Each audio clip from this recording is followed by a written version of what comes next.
नमस्कार भाइयों और बहनों। मैं हूं सुनील चौधरी, आपका अपना डिजिटल सक्सेस कोच और सनातनी आवाज।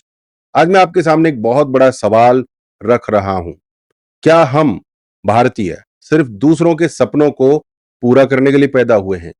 अमेरिका से आई ताजा खबर। मेटा और माइक्रोसॉफ्ट जैसी कंपनियों ने रातों रात अपने भारतीय कर्मचारियों को मैसेज कर दिया, अगर तुरंत वापस यूएस नहीं लौटे तो 88 लाख सालाना फीस देकर ही काम कर सकते हो। और ये सब हुआ इसलिए क्योंकि डोनाल्ड ट्रंप ने एक नया आदेश जारी किया है, मेक अमेरिका ग्रेट अगेन, लेकिन भारतीय प्रोफेशनल्स की कीमत पर। भाई और बहनों, ये सिर्फ एक न्यूज नहीं है, एक झटका है। ये झटका है हमारी इंडियन आइडेंटिटी को, हमारी मेहनत को और उस इंडियन प्राइड को जिसे हम अक्सर भूल जाते हैं। आज सवाल ये नहीं है कि ट्रंप क्या कर रहे हैं, सवाल ये है कि हम भारतीय क्या कर रहे हैं। क्या हम सिर्फ H1B वीजा के गुलाम बनकर रह जाएंगे, या फिर ये झटका हमें सेल्फ रिलायंट इंडिया की ओर धकेलेगा? भाई और बहनों, आप और मैं बचपन से सुनते आए हैं, पढ़ लो बेटा, आईआईटी या आईआईएम में पहुंच जाओ, फिर अमेरिका में नौकरी मिल जाएगी, जिंदगी सेट हो जाएगी। सच बोलूं तो ये सपना पिछले कई दशकों से हर मध्यम वर्गीय परिवार का अल्टीमेट गोल रहा है। आईआईटी का टॉपर, आईआईएम का गोल्ड मेडलिस्ट, सबका सपना बस एक ही है, H1B वीजा पकड़ो और अमेरिका भागो। लेकिन सच्चाई क्या है? वहां पहुंचकर ये वही टॉपर्स, वही इंडिया के ब्रेन बस स्किल्ड लेबर बनकर रह जाते हैं। Skilled labour. वहां की कंपनियां माइक्रोसॉफ्ट, गूगल, मेटा इन्हें सस्ता मजदूर समझकर काम पर रखती हैं। और ये प्रोफेशनल्स कॉलर ऊंचा करके कहते हैं, वी आर अमेरिकन्स नाउ। अब ट्रंप ने इनका पूरा खेल खत्म कर दिया। अब H1B वीजा के लिए 88 लाख सालाना फीस देनी होगी। सोचिए जरा, अगर कोई इंडियन इंजीनियर अमेरिका जाकर $1.5 लाख सालाना कमाता है तो पहले साल का पूरा मेहनताना तो सिर्फ वीजा की फीस में ही निकल जाएगा। तो सवाल उठता है, क्या कोई अमेरिकन कंपनी अब इतने महंगे इंडियन वर्कर्स को रखेगी? यहां असल दर्द शुरू होता है।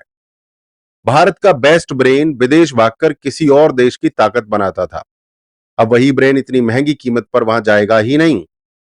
और ट्रंप का संदेश साफ है, अब अमेरिका की नौकरियां सिर्फ अमेरिकन के लिए। ब्रेन ड्रेन या ब्रेन गेन, भारत के लिए अवसर या संकट? भाई और बहनों, आप जानते हैं कि पिछले 30-40 सालों से हमारे देश का बेस्ट टैलेंट आईआईटीज, आईआईएम से, एम्स से, हर टॉप यूनिवर्सिटी से सीधा अमेरिका और यूरोप भाग जाता था। क्यों? क्योंकि वहां की कंपनियां उन्हें सस्ता मजदूर मानकर हायर करती थीं और वो सोचते थे कि यहां की गली में रहने से अच्छा है वहां डॉलर में कमाओ। लेकिन अब खेल बदल गया है। ट्रंप का नया नियम कहता है, अगर भारतीय इंजीनियरों को नौकरी चाहिए तो पहले 88 लाख दो। इसका मतलब है कि अमेरिकन कंपनीज अब सोचेंगी, इतना पैसा क्यों खर्च करें, इंडिया में ही ऑफिस खोलो। यानी ये वही स्थिति है जिसे कहते हैं आफत में अवसर, क्राइसिस इनटू अपॉर्चुनिटी।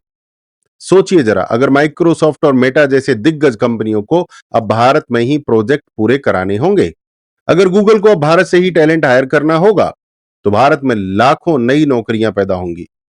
लेकिन दूसरी तरफ चिंता भी है।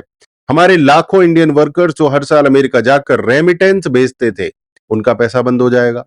भारत सरकार को हर साल 70-80 billion dollar foreign exchange income आती थी, अब उस पर भी असर पड़ेगा।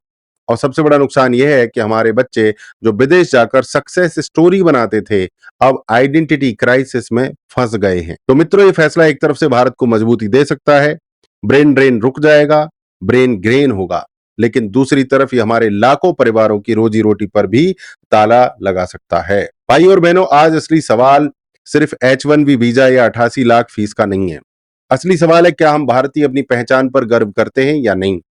सोचिए, जब भारतीयों पर अमेरिका में ताने कसे जाते हैं, जब उन्हें चीप लेबर कहा जाता है, तब कितने लोग खड़े होकर कहते हैं, हम भारतीय हैं और हमें इस बात पर गर्व है। सच यही कि ज्यादातर लोग चुप्पी साध लेते हैं, जैसे उनके मुंह पर सिलाई लगा दी गई हो। अब इजरायलियों को देखिए, दुनिया में मुट्ठी भर हैं, लेकिन अगर कहीं भी कोई यहूदी के साथ अन्याय हो तो पूरा इजराइल खड़ा हो जाता है, पूरा इजराइल एक साथ खड़ा हो जाता है, क्योंकि उनके अंदर राष्ट्र गौरव है, रीढ़ की हड्डी है।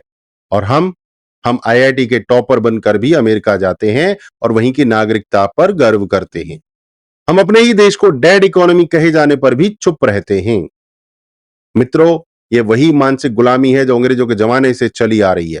आज भी हम सोचते हैं कि विदेश में बस बस जाओ तो ही सक्सेसफुल है, लेकिन सच्चाई यह है कि जब तक हम अपने देश में रहकर अपनी मिट्टी में काम करने पर गर्व नहीं करेंगे, तब तक हम इंडिया फर्स्ट का नारा खुद अपने दिल से नहीं लगाएंगे, तब तक कोई ट्रंप, कोई अमेरिका हमें बार बार औकात याद दिलाता रहेगा। मित्रों, आज अमेरिका ने साफ संदेश दे दिया है, जॉब्स सिर्फ अमेरिकियों के लिए, बाहर से आने वाले अब महंगे मजदूर हैं।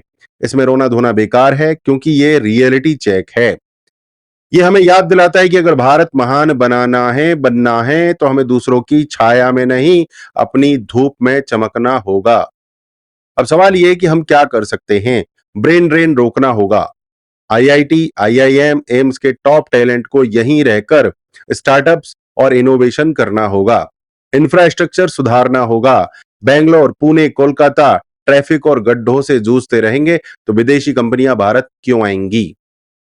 सेल्फ रिस्पेक्ट वापस लाना होगा। हमें अमेरिका, यूके, यूरोप के पीछे भागने की आदत छोड़नी होगी। आत्मनिर्भर भारत बनाना होगा। Digital, manufacturing, AI, robotics, pharma, हर क्षेत्र में हमें खुद को ग्लोबल लीडर बनाना है। मित्रों, ट्रंप का यह आदेश भारत के लिए अपमान नहीं बल्कि अवसर है।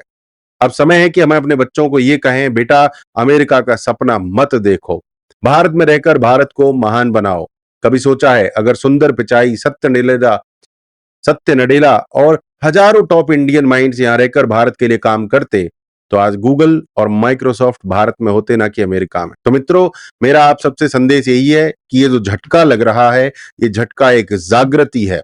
ये हमें याद दिलाता है कि भारत किसी की छोड़ी हुई रोटी पर नहीं पलता। भारत अपनी ताकत, अपनी मिट्टी और अपनी संस्कृति से ही विश्व गुरु बन सकता है। जय सनातन, वंदे मातरम।